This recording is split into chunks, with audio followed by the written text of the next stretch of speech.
Donc, je suis Pierre-Michel Chancrin de chez Ypon Technologies. Je vais vous présenter donc la solution AKS.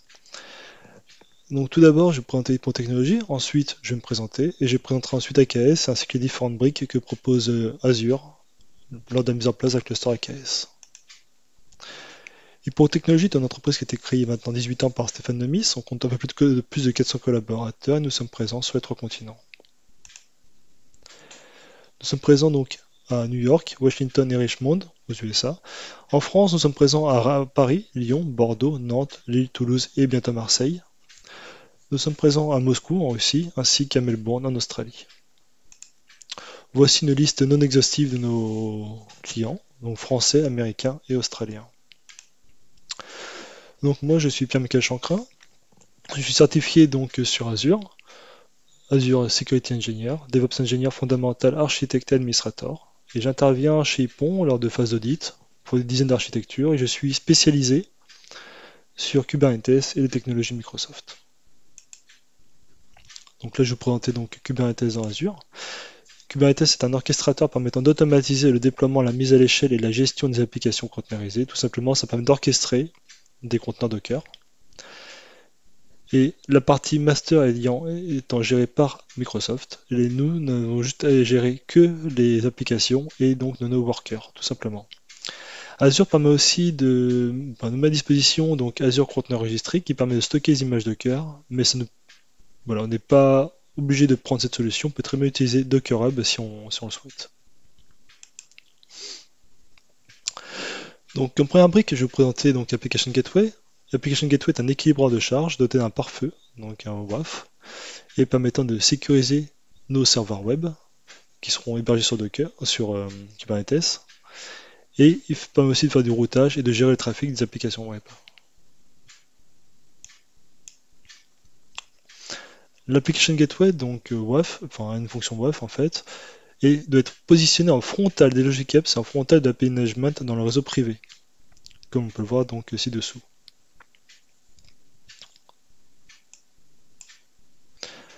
L'Application Gateway, donc, comme j'ai dit tout à l'heure, c'est un WAF, et donc il permet de sécuriser nos applications web et permet d'être mis à l'échelle automatiquement, comme on peut le voir donc sur la copie d'écran en cliquant simplement sur la partie autoscale.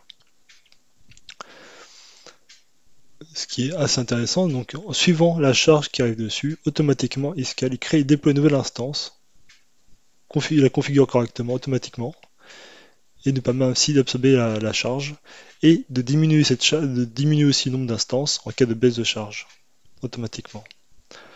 On a aussi la possibilité d'activer donc l'option HTTP 2 qui est une version améliorée du protocole HTTP, mais attention quand même, il faut s'assurer que les applications qui sont déployées derrière acceptent le protocole HTTP 2.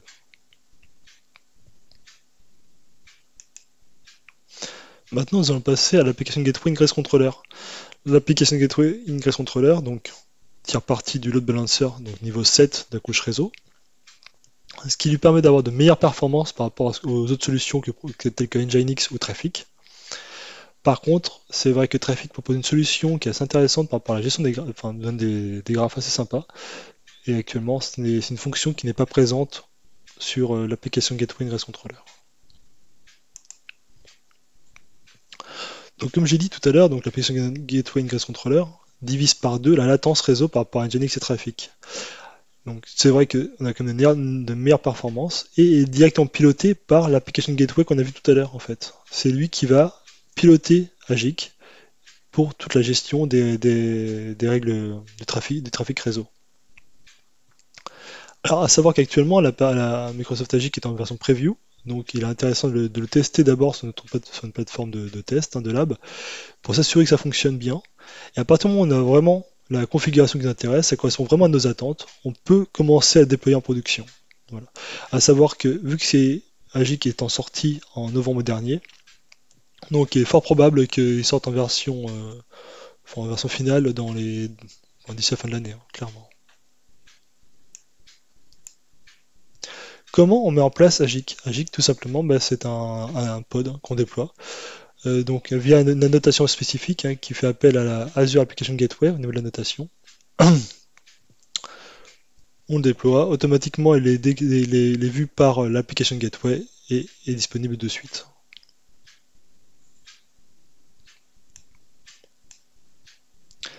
Alors maintenant, il y a un petit lab qui est disponible sur le site de Microsoft, hein, qui va permettre de tester un petit peu cette nouvelle fonctionnalité. Donc on va voir ça ensemble, hein. Donc ce que je vous invite à faire d'abord, c'est à donc déployer l'application donc via le lien suivant et de suivre le mode opératoire qui va vous permettre de créer un cluster AKS, créer une application gateway et créer ensuite l'application Ingress Controller. Donc directement en suivant le tuto que propose Microsoft sur son site. Alors l'application que vous allez déployer en fait, c'est clairement, elle s'appelle Livre d'or. Elle vous permet de déployer un serveur frontal, un serveur principal de une base de données Redis en fait, clairement. Donc, Guestbook expose son application via le front-end sur le port 80. Mais par contre, n'a pas d'application, n'a pas agi que de déployer. Donc c'est à vous de déployer l'ingress derrière en fait.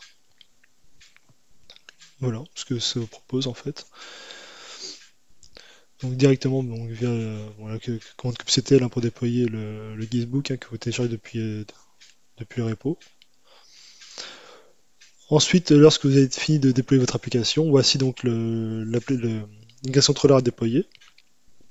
Après avoir déployé ça, donc votre site est bien disponible depuis Internet. Donc, c'est un petit tuto sympa pour justement exposer ce service HTTP.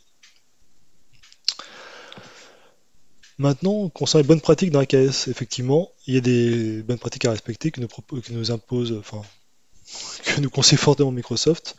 Premièrement, c'est la gestion des égresses. C'est vrai que sans un cluster AKS, souvent, voilà, donc on vient de voir l'ingress controller, donc on met en place des règles d'ingress. Par contre, on laisse le flux sortant. Nos clusters AKS vont directement sortir sur Internet. Et ça, c'est pas une bonne pratique. La bonne pratique nous dit clairement de filtrer les flux egress, donc de filtrer les flux sortants via une solution telle que Azure Firewall par exemple.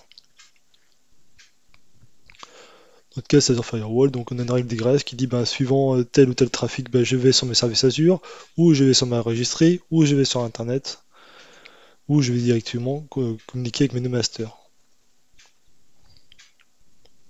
La deuxième bonne pratique, c'est de mettre en place une gestion des rôles airbag, c'est-à-dire que je vais dire, effectivement, il y a tel ou tel rôle qui sont attribués donc au sein de mon cluster AKS. Tout le monde n'a pas le rôle admin, n'a pas le rôle cluster admin en fait, clairement. Voilà. On filtre les règles, on applique le principe de moindre privilège. Une autre bonne pratique, c'est de mettre en place une solution de bastion. Effectivement, on ne va pas se connecter directement sur nos nodes. On passe en bastion pour accéder à nos nodes, ce qui nous permet notamment de filtrer les flux, de filtrer les accès, et de savoir qui fait quoi sur les nodes en fait. Et lorsqu'on se connecte sur nos nodes, c'est essentiellement pour des opérations de maintenance. On ne va pas se connecter sur une node comme ça. Enfin, on y va pour faire des opérations bien spécifiques. La solution Bastion donc propose Azure et donc ne coûte pas tant cher que ça, donc c'est 16 centimes de l'heure. Donc les 5 premières connexions sont gratuites. Effectivement, il faut savoir que dans le cloud, on paye les flux sortants. Voilà, on paye on paye au giga. En tout cas, c'est une bonne pratique d'utiliser donc un Bastion. Il y a aussi une autre bonne pratique qui consiste à mettre en place des entités, donc activer les entités managées. Ça permet notamment de dire qu'un node peut accéder à Azure Key Vault pour récupérer des clés, par exemple. Ou aussi de pouvoir justement manager, se connecter sur nos clusters AKS via l'authentification Active Directory. Donc via les rôles airbag aussi qu'on a vu tout à l'heure. C'est une bonne pratique de mettre en place la gestion des identités. Il y a aussi une autre chose qui est assez sympa, vraiment, c'est la remontée dans Azure Security Center. Donc Azure Security Center, c'est vraiment la console de gestion de la sécurité du cloud Azure. Et ça permet un petit peu de voir si notre cluster, voir si ce qu'on déploie est conforme aux bonnes pratiques, si ce qu'on déploie est sécurisé. Et nous permet donc soit via Quick Fix d'activer directement la correction, ou alors ça nous donne des recommandations pour dire voilà, il y a cette faille là qui est détectée dans votre infrastructure, on vous conseille de faire ça, ça et ça pour la corriger.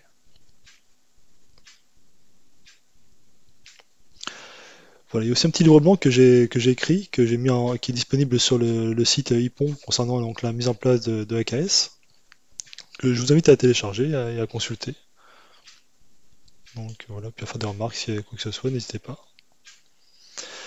Donc lors de ce petit topo, nous avons vu différentes choses pour améliorer donc la sécurité de notre cluster AKS.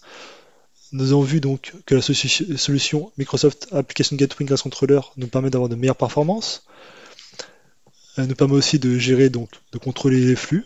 On a pu voir qu'il fallait contrôler les flux entrants via des règles ingress. Voir aussi qu'une bonne pratique, c'est de contrôler aussi les flux sortants, les flux egress, via un Azure Firewall par exemple. D'affiner la gestion des utilisateurs donc via le rollerback. Et donc via l'identité managée, donc pour par exemple connecter notre cluster AKS à Kvault et pour les gérer donc via les Microsoft Azure Active Directory.